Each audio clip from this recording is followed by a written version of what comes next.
أعوذ بالله من الشيطان الرجيم بسم الله الرحمن الرحيم الحمد لله رب العالمين ثم الصلاة والسلام على أشرف الأنبياء والمرسلين حبيب قلوبنا وشفيع ذنوبنا وطبيب نفوسنا أبي القاسم المصطفى محمد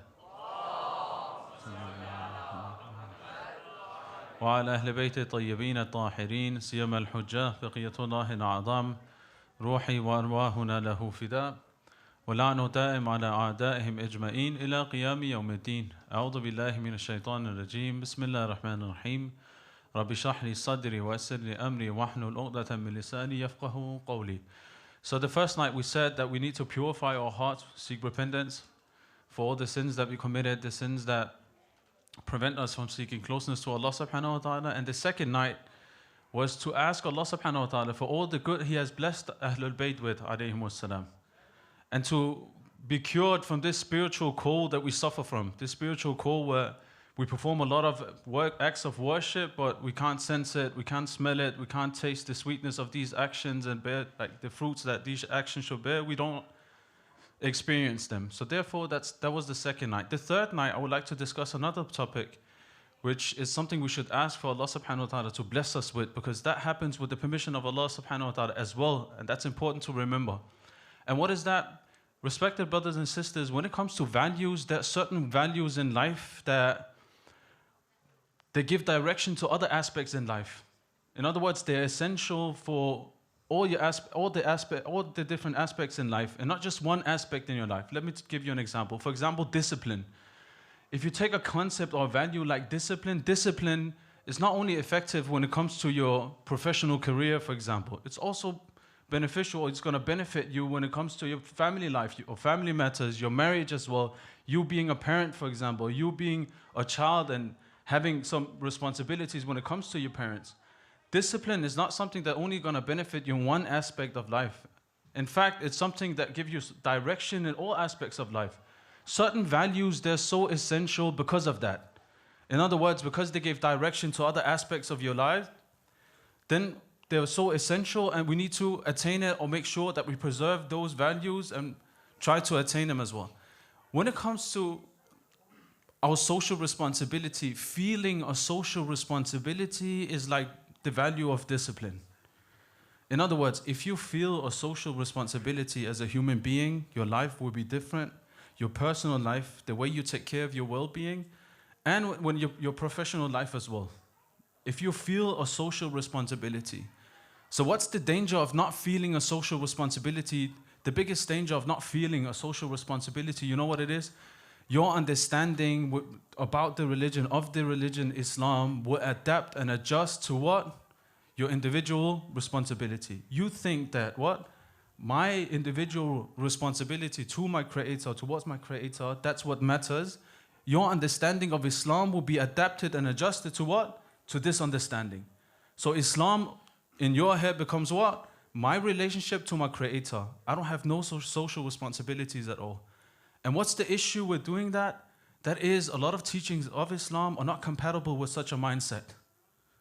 Because on one hand, if you have this mindset and you don't feel a social responsibility, and you understand religion as being something private, a private matter between you and your Creator, then you look through the Holy Quran and you recite the verses from the Holy Quran, and then you notice that the teaching of Islam are way different. They're not compatible, the two. So either you sacrifice your own understanding of Islam, or you start walking towards what becoming secular, and all the verses of the Holy Quran, you refute them or you don't accept them, and that's the first step to disbelief, basically.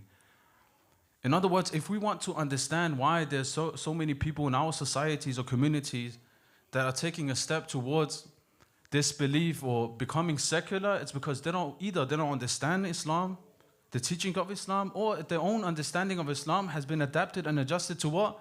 Their own individual responsibility, because they don't feel a social responsibility. And that's one of the dangers of not having this feeling or feeling a social responsibility. But you see, Ahlulbayt alayhimus salam, they were the exact opposite.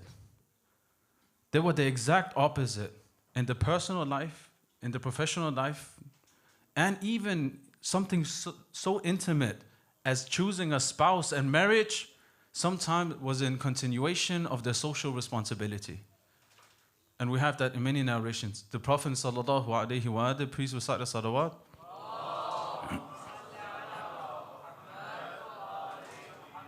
We have that the Prophet, he married because of his social responsibility. Amir al-Mu'mineen alayhi salam, the same. Ahlulbayt alayhi salam, the same. They married because of their social responsibility.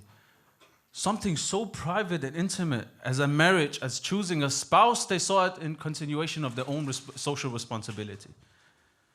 Let alone education, let alone seeking knowledge, or teaching other people and so on and so forth. But do we really choose an education focusing on our social responsibility? When I'm about to apply for a job, do I do it with the mindset that I'm going to take care of my social responsibility? Do I look at it like, what's in the benefit of the Muslims in my community? Or no, do I care about myself, my own success, my own individual responsibilities that I want to provide for my family? It has nothing to do with the society or the community as a whole, or other Muslimin. You see, Imam Zayn al-Abidin alayhi salam, he lived in Medina, and according to some narration, there were people in Medina that didn't want to greet Imam Zayn al-Abidin after what happened in Karbala, because either they were afraid, or some people, they didn't even consider him to be a Muslim, na'udhu billah. Imam Zayn al-Abidin alayhi salam in Medina. So what happened that Imam Zayn al-Abidin, he went from a society where people didn't even want to answer his salam, to Imam Sadiq alayhi salam having several thousands of students sitting in front of his minbar and he was teaching people. What happened? You see, Imam Zayn al-Abidin alayhi salam, he worked in the field. He earned money. He took that money, bought slaves, educated the slaves, and he freed the slaves, so they went out and conveyed the message about Islam. Two generations later, you see what? What happened? Imam Sadiq alayhi salam, several thousand students. If Imam Zayn al-Abidin alayhi salam didn't care about his social responsibility, you think he would go to work to buy slaves, educate them, and afterwards free them so they can convey the message of Islam to other people? His job was only to focus on his social responsibility. Not more than that. Even acts of worship, Shaykhna, how is that? Acts of worship should be for Allah subhanahu wa ta'ala, not your social responsibility. There's no contradiction here. We have certain narrations about Imam Zayn al-Abidin. If he performed the Salatul Layl, it was about gaining spiritual strength enough to take care of his social responsibility. We have that in our narrations as well. So your personal lives, your well-being, your professional lives should all be directed towards what? Your social responsibility. Hence, Shaykh Mutahhiri rahmatullah alayh, when he explains the hadith where the Prophet sallallahu alaihi wasallam he states that seeking knowledge is wajib upon every Muslim. He says that's the knowledge that's beneficial for the Muslims that you live in that community where you live in. In other words, find out what is it that can benefit Islam and Muslimin in my community right now. In other words, your social responsibility. But do we really feel this social responsibility, or do we see our success, our failure, our responsibilities separate from the community? If a marriage fails in our community, do I consider it to be my own children, like as if their marriage failed or not? As if it's my own sister that got divorced, as if it's my own brother that got divorced? Do I actually feel that social responsibility? Once there was a person, a young man, the Prophet ﷺ, he was walking with his companions and he saw this young man. He said, for some reason, I like this young man, for some reason. Then he asked his companions, is he married? He said, no. He said, what about job? Does he have a job? He said, no.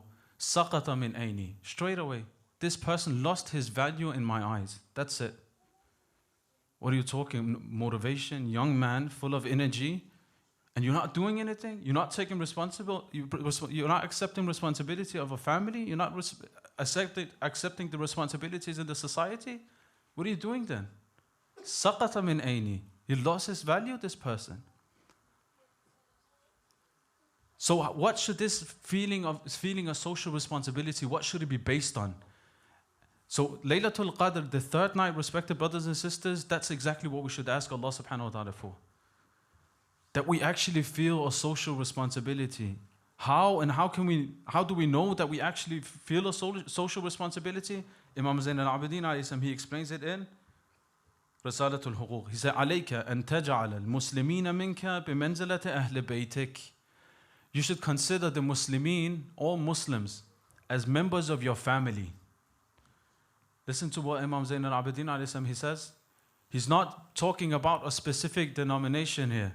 He's not talking about only consider Shi'as to be what? Your family members. So all Muslims, Muslimin. In our narrations, when they talk about mu'mineen, normally they're focusing on like the followers of Ahlulbayt. But he's saying Muslimin, it's more general. Let alone organization, or if we are from the same organization, if we're from the same center, if we're from the same community, if we follow the same marja. Sometimes, unfortunately, he said, consider these individuals to be what? Members of your own family. And then he explains, فَتَجَعَلْ كَبِيرَهُمْ مِنْكَ بِمَنْزِلَةِ وَالِدِكَ. Consider the elderly in that society as your own parents. How would you respect your parents, and how many rights doesn't your parents have? The same rights. All the elderly in that community, they have the exact same rights, no difference. وَتَجْعَلْ صَغِيرَهُمْ مِنْكَ بِمَنْزِلَةِ وَلْدِكَ. And consider the youth to be your own children in that society. So now's the question, do we actually have this understanding when it comes to members of our community? I'm not talking about members of the same organization or the people that follow the same marja. But do we understand and consider other Muslims in our community to be members of our family? Do we consider their failure to be my failure and their success to be my success? Or do we limit it and create these man-made barriers where we're not willing to accept that we are separating our success from theirs and their failure from ours? What is it exactly that separates us? We're going to explain about that as well. A famous shaheed once, he said, to be dissolved in the love for Allah subhanahu wa ta'ala. And our definitive goal should be that we become like the soil under the feet of the believers. Look how beautiful this statement is. Under the feet of what? The believers. Not the believers from a certain organization or followers of a certain marja. It's sad that sometimes, unfortunately, this cancel culture that we criticize the left wing for doing, unfortunately, we have it in our own community, amongst our own people.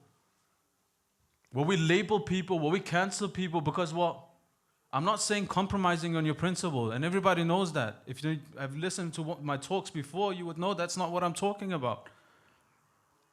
You can be firm in your principles and your values without being a person that accepts this cancel culture where you start to label other individuals because they're not from the same organization, or maybe because they don't follow the same scholar as you do.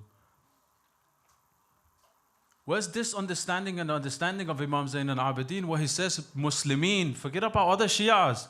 He said Muslims in general should be considered members of your family. If your brother, he committed a mistake, would you label him? Would you cancel the person? Would you backbite the person? Of course you wouldn't. But unfortunately, we see that in our communities. When a couple breaks up for some reason, their marriage didn't work out. Would you backbite your own sister if she got divorced? Nobody would. In fact, you would see it as being shameful, right? See, should I backbite my own sister? What's the difference between you and the woman that got married then, that got divorced then? There's no difference between her and your sister, according to Imam Zain al-Abidin alayhi salam. So why is it we don't have this understanding when it comes to members of our community? When I say community, unfortunately, what I noticed, especially here in the West, when they say community, they're talking about their own organization. They're limited to their own organization. We criticize colonizers for creating borders in Muslim countries. We create thousands of borders in Muslim communities in the West. And then we criticize these colonizers. They're dividing and conquering this, that. We're doing their work in the West. All these man-made borders, we made it between the different organizations in the West. Unfortunately. So we shouldn't think that having this mentality is going to be beneficial or is in accordance to the... Imagine like the 12th Imam, he came and he told you, these are my children, take care of them. You're responsible for these children from now on. How would you react? How sensitive wouldn't you be? Like seriously, if the Imam of your time, imagine he came and he said, these young people that you see here, they're my children. You would be so sensitive.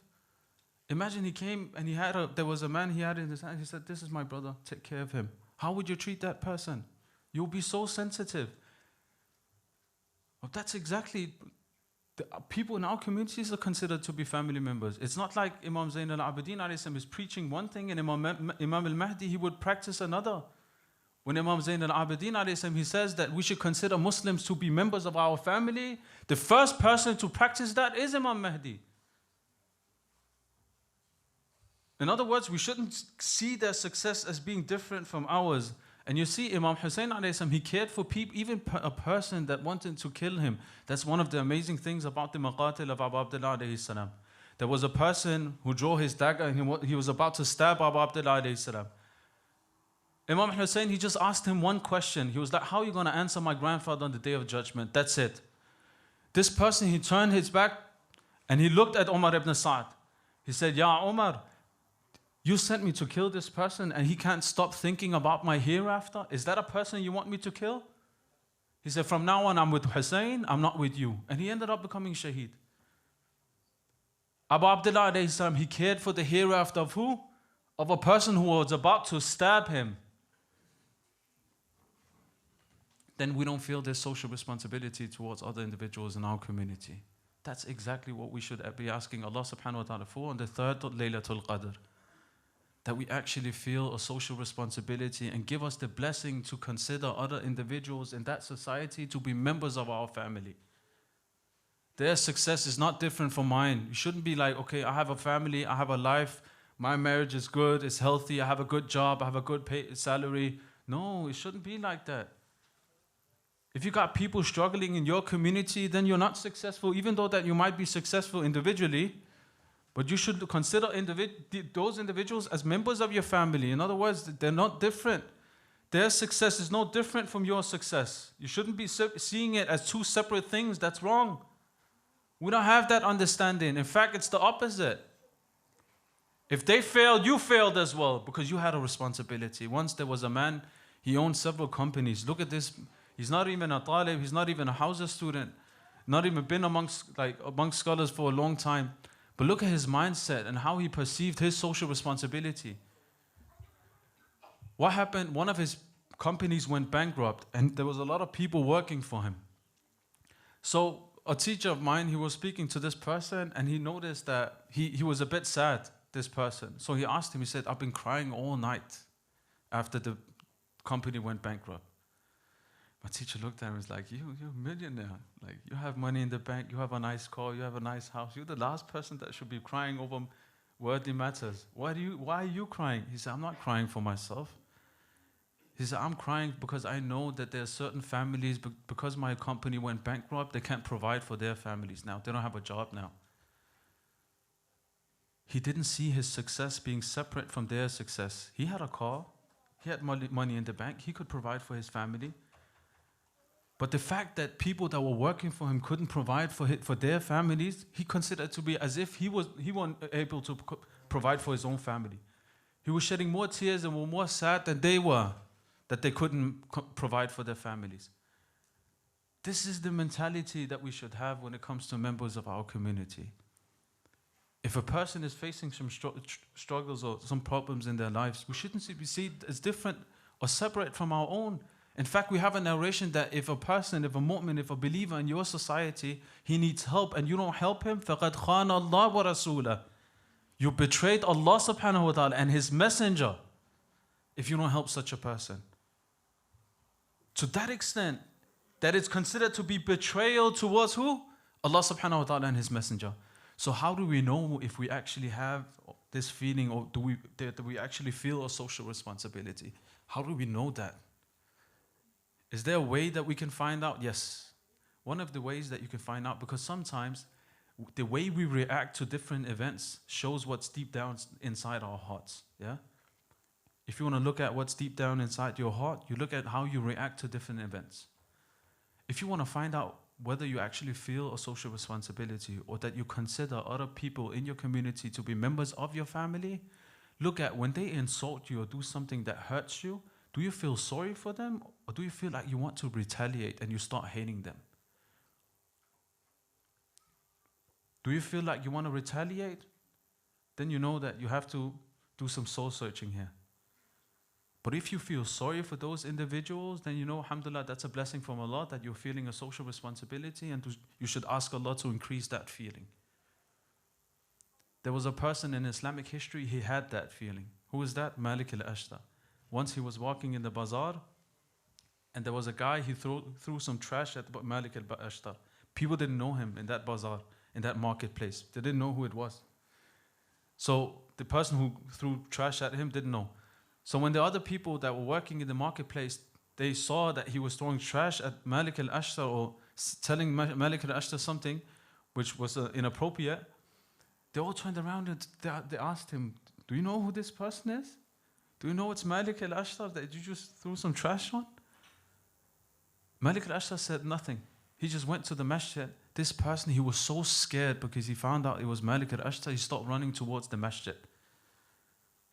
He ran towards the masjid, he entered the masjid, he found Malik al-Ashtar finishing a prayer, and then he asked him, Malik al-Ashtar, he looked at him, the person, he apologized. Malik al-Ashtar said, I'm happy you came to the masjid. Actually, I came to the masjid to pray 2 rak'at and ask for forgiveness on your behalf. Actually can find out whether we are feeling a social responsibility or not. Look at, do you get insulted? Or no, do you feel sorry for that person? We should try to attain that feeling, inshallah. In a narration, Amir al-Mu'mineen alayhi salam, he says, Al-Mu'min gharizatuhu an-nush. A mu'min, it's in his instinct that he wishes the best for everyone. And then he continues, An-nush yathmaru mahabba. One of the things that nush, or wishing the best for another person, it produces, that's love, affection for those individuals. But have that feel a social responsibility first. If you want to see that other people, they should love each other, you want to promote that idea in the communities, no, we should all love each other. Start to wish the best for them first.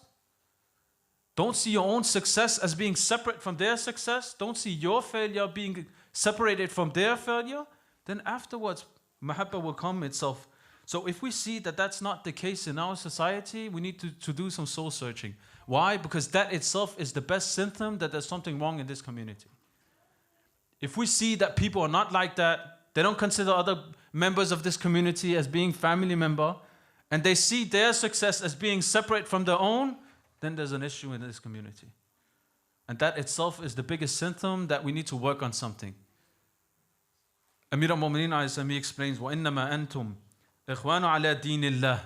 Your brothers in the faith of Islam, the faith of Allah subhanahu wa ta'ala, the deen of Allah, the religion of Allah. مَا فَرَّقَ بَيْنَكُمْ إِلَّا خُبْصِ السَّرَائِرِ. The only thing that separates you is because of the pollution that is hidden within your hearts. The spiritual diseases. In other words, if we see that we don't act like people are family members, then that's the greatest symptom in itself. And you continue. وَلَا تَنَاسَحُوا وَلَا تُبَادِلُوا وَلَا تَوَادُّونَ. You don't give out from your wealth. You don't sacrifice for each other. You don't help each other. You don't love each other because of this. It all goes back to what's hidden in what? Inside you. Those spiritual diseases, whatever they might be. And we should be careful of that. So before we finish the lecture, just last thing, last principle. So how should our interaction, what should our interaction with members of the community be based on? So what is it that we should ask Allah for? That He actually gives us this feeling of what? Social responsibility, that we feel a social responsibility. And what is the definition of it? That you consider other people to be members of your family. That you don't see your success being separate from their success. And you don't see their failure to be separate from what? Your own failure. So that was it. How can you do it? Or how can you find out whether that's the case? You look at how you react yourself when a person insults you. Do you feel bad for that person? Or no, do you feel like retaliating? So the last thing, our interaction with members of the community, what should it be based on? Our interaction with the members of our community, what should it be based on? This is not a rhetorical question. If anybody has the answer, I would like to hear it actually. When we interact with each other in the community, what should it be based on? Justice? We should be fair, right? Love, kindness, compassion? Yeah? What should it be based on? What should it be based on? Bismillah. It's a question now. I'd like to hear your answers. What? Compassion? Yeah? Rahmah? Mercy? Yeah? Anything else? Husnudan? Yeah? Justice? Love? It's all wrong. It's all wrong. Yeah? Listen to the hadith. Amir sa'ir nas bil insaf. When it comes to other people in the society, like non-Muslims and so on, you be just. It should be based on justice. Wa amil al-mu'minin bil ithar. It should be based on sacrifice. You should sacrifice from yourself. Yeah? And respected brothers and sisters, the first thing we should sacrifice when it comes to our interaction with other believers, that's our own ego. That's our own ego. That's the first thing we should sacrifice. وَآمِنَ بِالْمُؤْمِنِينَ بِالْإِيثَارِ. That's a hadith. Sacrifice our ego when it comes to our interaction with other believers.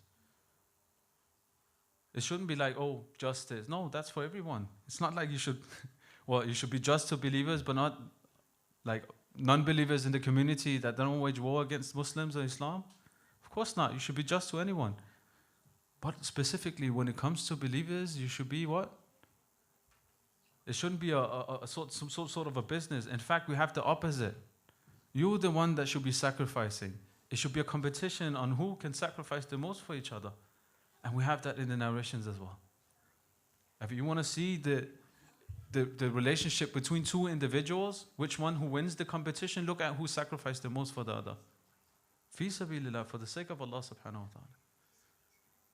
Therefore, respected brothers and sisters, this night, Laylatul Qadr, we should pray for Allah subhanahu wa ta'ala that He gives us this social feeling or this, that we feel a social responsibility. And that we consider other people in our communities, regardless of what they said before, what they've done before. Yeah? If we want to be forgiven on Yawm al-Qiyamah, we should be able to forgive other individuals ourselves. We can't be like hold grudges against individuals and then expect that we're going to be forgiven for all the disobedience we showed Allah subhanahu wa ta'ala. It's not, that's not how it works. Forgive to be forgiven, right? So inshallah, Allah gives us the tawfiq to feel a social responsibility. In a narration about Amir al-Mu'mineen alayhi salam, it is narrated that when he was buried, did you know that we didn't know where his grave was until, if I'm not mistaken, until the time of Imam Sadiq alayhi salam. He was the one who told us where Ali ibn Abi Talib alayhi salam, he was buried. And he was buried at night where the only people that were present when Ali ibn Abi Talib alayhi salam, he was buried, was Imam Hassan al-Mushtaba and Imam Hussein alayhi salam and his third son and Ja'far, if I'm not mistaken. 4 or 5 people, not more than that. And the sad part is, imagine a person like Ali ibn Abi Talib, the conqueror of Khaybar, Khalifatul Muslimin. Imagine how the society must have been back then, since they were forced to bury him at night. But the sad part is not that he was buried at night. That's sad as well, but the real musibah started in another person's life that was buried secretly as well, at night as well. And unfortunately, at least we know where Ali ibn Abi Talib is buried today. But it's been 1,400 years until this day, we don't know where Fatima is buried yet. For 1,400 years, we still don't know where Fatima was buried. And Ali ibn Abi Talib, he was buried at night. Nobody told Hassan or Hussein that they should keep quiet. But when they buried Fatima to Zahra, salamullah alayha, Ali ibn Abi Talib, he told his children to bite their sleeves so people can't hear them crying. And after they're buried, I don't know if you tried to bury the person that you really love, but it's only after that they're actually buried that you realize how difficult it actually is to be separated from them. The same happened to Ali ibn Abi Talib. After he finished burying Fatima to Zahra, salamullah alayha, after he finished burying her, and the last handful of soil, he put it on his grave, and then sorrow struck the heart of Ali ibn Abi Talib, and he looked towards grave of Rasulullah sallallahu alayhi wa sallam, and he started to cry and shed tears. He couldn't take it anymore. According to the narration, it says that his heart would fill with sorrow, and that he couldn't take it, that the tears just start flowing down his chins. ألا لعنة الله على قوم الظالمين وصلى الله على محمد وآله الطيبين الطاهرين.